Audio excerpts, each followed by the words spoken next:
जय जय रघुवीर समर्थ. मित्रांनो, आपल्यासाठी 400 वर्षापूर्वी श्री समर्थ रामदास स्वामींनी अत्यंत चांगल्या पद्धतीचा मानवाला जीवन कसं जगलं पाहिजे हे शिकवणारा दासबोध हा ग्रंथ लिहून ठेवला. माणसानं दासबोधाचा जर त्यातील थोडा बोध घेतला तर खऱ्या अर्थानं त्याचं जीवन हे सुसह्य झाल्याशिवाय राहणार नाही. श्री समर्थ रामदास स्वामी दासबोधामध्ये मूर्खाची लक्षणे सांगताना ते म्हणतात की मूर्ख कोणाला म्हणावे?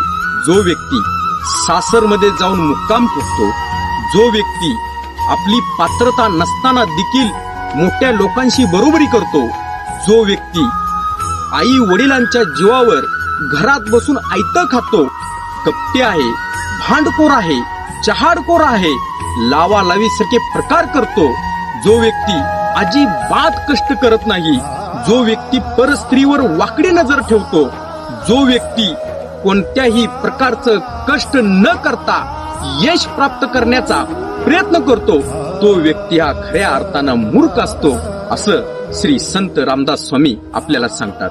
मित्रांनो, ही लक्षणे आपण बदलावीत यासाठीच समर्थ रामदास स्वामींनी ही सांगितलेले आहे आणि तीच मी तुमच्या समोर मांडण्याचा एक प्रामाणिक प्रयत्न केलेला आहे.